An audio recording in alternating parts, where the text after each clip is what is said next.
Chapter 6. The Dragon King. The ox cart bumped across the wooden bridge that crossed over a moat. Then it passed guards standing by giant wooden gates. "Are the gates ever closed?" Jack asked.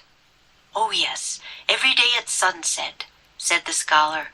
"When the gong sounds, the gates close. The bridge comes up and the city is sealed shut for the night." "I guess visitors have to leave before that happens," Annie said. "Or they'll be stuck here for the whole night, right?" "Yes," said the scholar.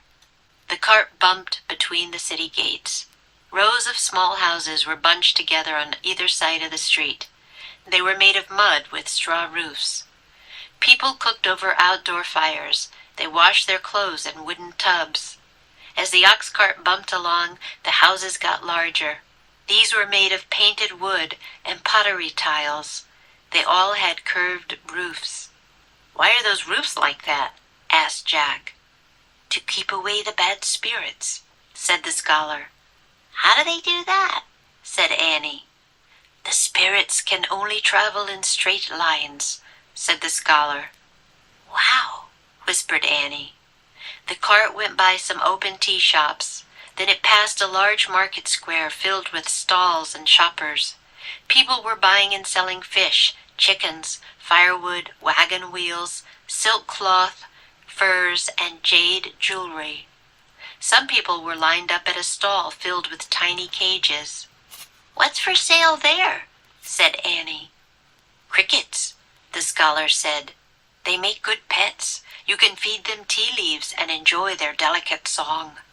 The cart moved on toward the Dragon King's walled palace. They stopped in front of the palace gates. "Grain delivery!" the scholar shouted up to the guard at the tower. The guard waved them through.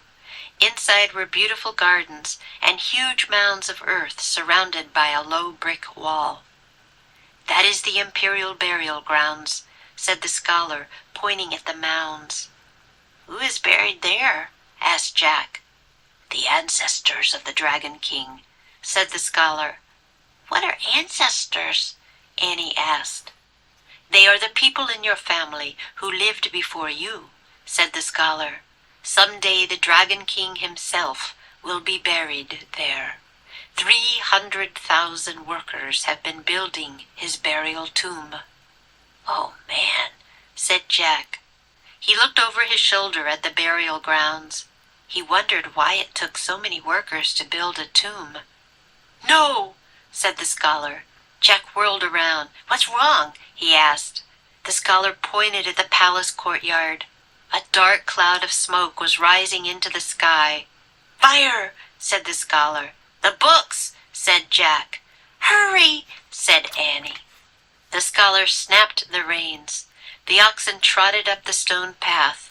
When the cart rolled into the courtyard, soldiers were everywhere. Some threw wood on a huge bonfire. Others were carrying bamboo strips down the steep stairs that led from the palace. "Are those books?" asked Jack. "Yes, the strips are tied together into different bundles," moaned the scholar. "Each bundle is a book." "Look," said Annie, pointing to the palace entrance. Stepping outside was a man in a rich flowing robe and a tall hat. Jack knew him at once. The Dragon King. 매직트리하우스 Book 14 Day of the Dragon King Chapter 6.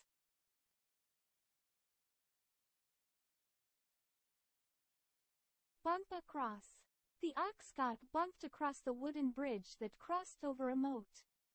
Be bunched together. Rows of small houses were bunched together on either side of the street. Bump along. As the ox got bumped along, the houses get larger. Keep away. To keep away the bad spirits. Go by. The cart went by some open tea shops. Line up. Some people were lined up at a stall filled with tiny cages. Snap the rein. The scholar snapped the reins. Step outside. Stepping outside was a man in a rich, flowing robe and a tall hat. It's now or never.